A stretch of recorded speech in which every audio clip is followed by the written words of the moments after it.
జగన్మోహన్ రెడ్డి గారి కుటుంబం కోసం ఇంకా ఎన్ని కుటుంబాలు బలవాలో తలుచుకుంటే జాలేస్తుందండి.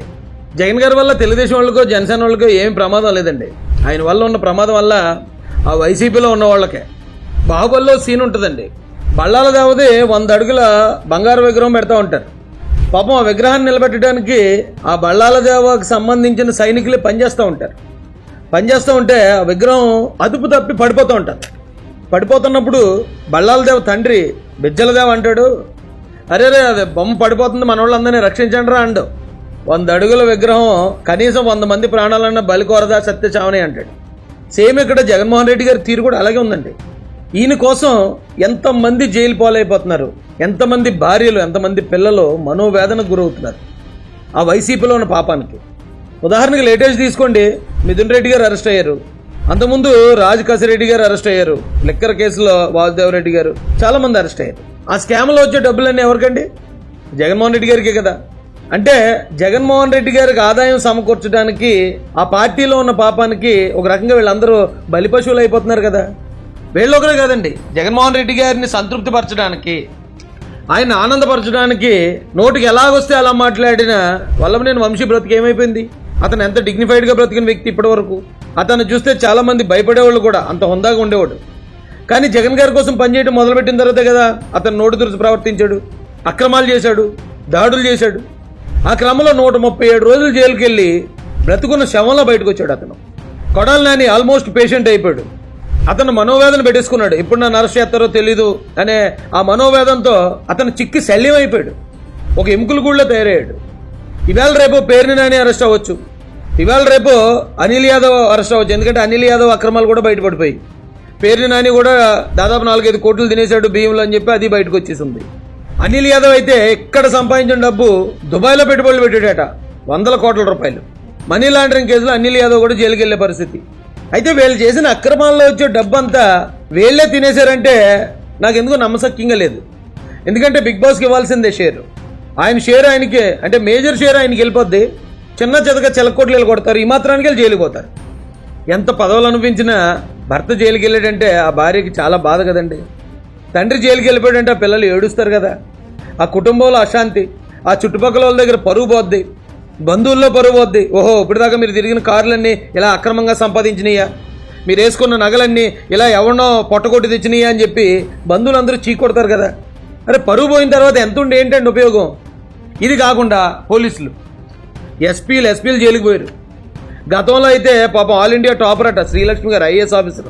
సివిల్స్లో ఆల్ ఇండియాలో టాప్ వచ్చిందంట ఆవిడ. జగన్మోహన్ రెడ్డి గారి దయ వల్ల ఆవిడ కూడా జైలుకి పోయింది.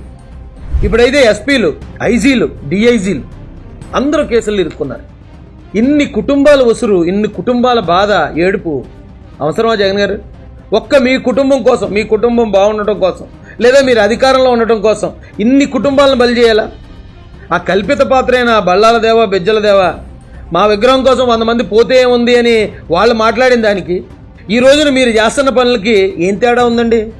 ఇది కూడా రాచరికలాగా ఉంది కదా. మిమ్మల్ని నమ్ముకున్న వాళ్ళందరూ జైలుకి పోతారు. మీ సొంత బంధువులు, మీ రక్త సంబంధులు, మీ అమ్మగారు కానీ, మీ చెల్లి గారు కానీ, మీ చిన్నాన్నగారు అమ్మాయి కానీ, వీళ్ళందరూ మిమ్మల్ని వ్యతిరేకిస్తూ ఉంటారు. ఇంతమందిని బాధపెట్టి మనం బాగుకునేది ఏముంటుంది సార్? నాకు అర్థం కాదు.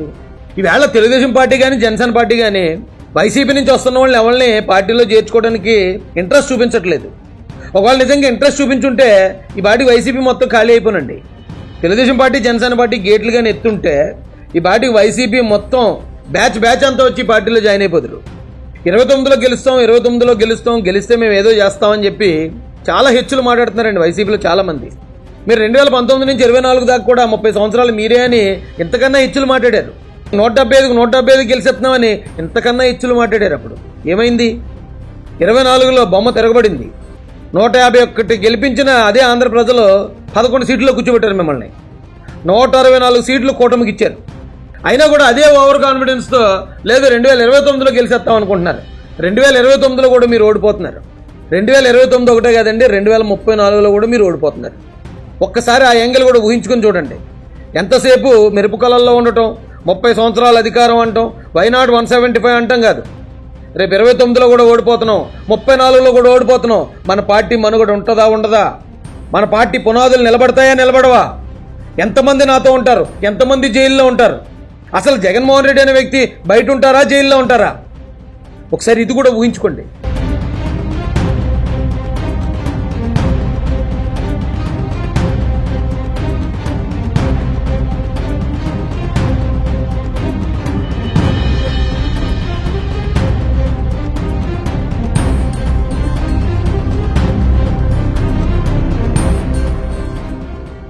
జగన్మోహన్ రెడ్డి గారి కుటుంబం కోసం ఇంకా ఎన్ని కుటుంబాలు బలవాలో తలుచుకుంటే జాలేస్తుందండి. జగన్ గారి వల్ల తెలుగుదేశం వాళ్ళకో జనసేన వాళ్ళకో ఏం ప్రమాదం లేదండి. ఆయన వల్ల ఉన్న ప్రమాదం వల్ల ఆ వైసీపీలో ఉన్న వాళ్ళకే. బాహుబలిలో సీన్ ఉంటుందండి. బళ్ళాల దేవది 100 అడుగుల బంగారు విగ్రహం పెడతా ఉంటారు. పాపం ఆ విగ్రహాన్ని నిలబెట్టడానికి ఆ బళ్ళాల దేవకు సంబంధించిన సైనికులే పనిచేస్తూ ఉంటారు. పనిచేస్తూ ఉంటే ఆ విగ్రహం అదుపు తప్పి పడిపోతూ ఉంటారు.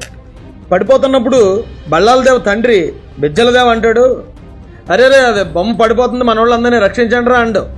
100 అడుగుల విగ్రహం కనీసం 100 మంది ప్రాణాలన్న బలికోరదా సత్య చావనే అంటాడు. సేమ్ ఇక్కడ జగన్మోహన్ రెడ్డి గారి తీరు కూడా అలాగే ఉందండి. ఈయన కోసం ఎంతమంది జైలు పాలైపోతున్నారు, ఎంతమంది భార్యలు, ఎంతమంది పిల్లలు మనోవేదనకు గురవుతున్నారు ఆ వైసీపీలో ఉన్న పాపానికి. ఉదాహరణకి లేటెస్ట్ తీసుకోండి, మిథున్ రెడ్డి గారు అరెస్ట్ అయ్యారు. అంతకుముందు రాజ్ కసిరెడ్డి గారు అరెస్ట్ అయ్యారు. లిక్కర్ కేసులో వాసుదేవరెడ్డి గారు, చాలా మంది అరెస్ట్ అయ్యారు. ఆ స్కామ్లో వచ్చే డబ్బులన్నీ ఎవరికండి? జగన్మోహన్ రెడ్డి గారికే కదా. అంటే జగన్మోహన్ రెడ్డి గారికి ఆదాయం సమకూర్చడానికి ఆ పార్టీలో ఉన్న పాపానికి ఒక రకంగా వీళ్ళందరూ బలిపశువులు అయిపోతున్నారు కదా.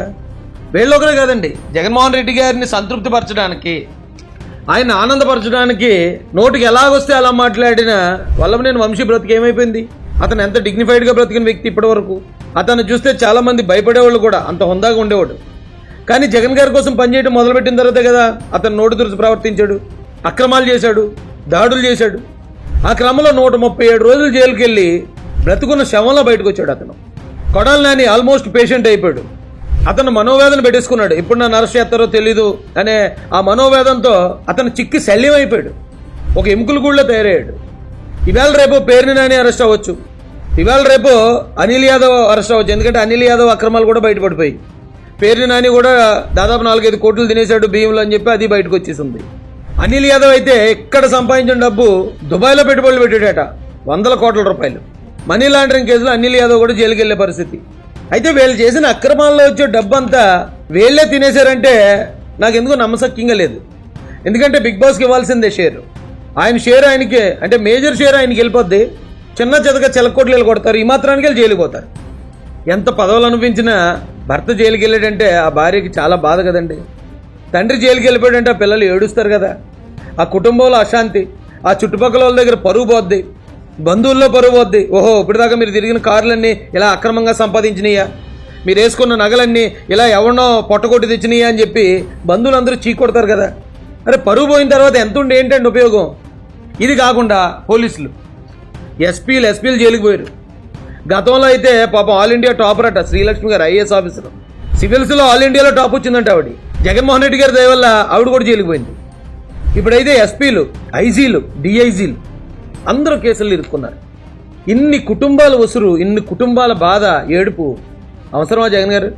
ఒక్క మీ కుటుంబం కోసం, మీ కుటుంబం బాగుండటం కోసం, లేదా మీరు అధికారంలో ఉండటం కోసం ఇన్ని కుటుంబాలను బలి చేయాలా? ఆ కల్పిత పాత్రైన బళ్ళాల దేవ, బిజ్జల దేవ మా విగ్రహం కోసం 100 మంది పోతే ఏముంది అని వాళ్ళు మాట్లాడిన దానికి ఈ రోజున మీరు చేస్తున్న పనులకి ఏం తేడా ఉందండి? ఇది కూడా రాచరికలాగా ఉంది కదా. మిమ్మల్ని నమ్ముకున్న వాళ్ళందరూ జైలుకి పోతారు. మీ సొంత బంధువులు, మీ రక్త సంబంధులు, మీ అమ్మగారు కానీ, మీ చెల్లి గారు కానీ, మీ చిన్నాన్నగారు అమ్మాయి కానీ, వీళ్ళందరూ మిమ్మల్ని వ్యతిరేకిస్తూ ఉంటారు. ఇంతమందిని బాధపెట్టి మనం బాగుకునేది ఏముంటుంది సార్? నాకు అర్థం కాదు. ఈవేళ తెలుగుదేశం పార్టీ కానీ, జనసేన పార్టీ కానీ వైసీపీ నుంచి వస్తున్న వాళ్ళని ఎవరిని పార్టీలో చేర్చుకోవడానికి ఇంట్రెస్ట్ చూపించట్లేదు. ఒకవేళ నిజంగా ఇంట్రెస్ట్ చూపించుంటే ఈ పార్టీ వైసీపీ మొత్తం ఖాళీ అయిపోనండి. తెలుగుదేశం పార్టీ, జనసేన పార్టీ గేట్లు కానీ ఎత్తుంటే ఈ పార్టీకి వైసీపీ మొత్తం బ్యాచ్ అంతా వచ్చి పార్టీలో జాయిన్ అయిపోతారు. 29లో గెలుస్తాం, గెలిస్తే మేము ఏదో చేస్తామని చెప్పి చాలా హెచ్చులు మాట్లాడుతున్నారండి వైసీపీలో చాలా మంది. మీరు 2019 నుంచి 24 దాకా కూడా 30 సంవత్సరాలు మీరే అని ఇంతకన్నా హెచ్చులు మాట్లాడారు. 175 గెలిచేస్తున్నామని ఇంతకన్నా హెచ్చులు మాట్లాడారు. అప్పుడు ఏమైంది? 24లో బొమ్మ తిరగబడింది. 151 గెలిపించిన అదే ఆంధ్ర ప్రజలు 11 సీట్లలో కూర్చోబెట్టారు మిమ్మల్ని. 164 సీట్లు కూటమికి ఇచ్చారు. అయినా కూడా అదే ఓవర్ కాన్ఫిడెన్స్తో లేదు 2029లో గెలిచేస్తాం అనుకుంటున్నారు. 2029లో కూడా మీరు ఓడిపోతున్నారు. 2029 ఒకటే కాదండి, 2034లో కూడా మీరు ఓడిపోతున్నారు. ఒక్కసారి ఆ యాంగిల్ కూడా ఊహించుకొని చూడండి. ఎంతసేపు మెరుపు కళల్లో ఉండటం, 30 సంవత్సరాల అధికారం అంటాం, వైనాట్ 175 అంటాం కాదు. రేపు 29లో కూడా ఓడిపోతున్నాం, 34లో కూడా ఓడిపోతున్నాం. మన పార్టీ మనుగడ ఉంటుందా ఉండదా? మన పార్టీ పునాదులు నిలబడతాయా నిలబడవా? ఎంతమంది నాతో ఉంటారు, ఎంతమంది జైల్లో ఉంటారు? అసలు జగన్మోహన్ రెడ్డి అనే వ్యక్తి బయట ఉంటారా, జైల్లో ఉంటారా? ఒకసారి ఇది కూడా ఊహించుకోండి.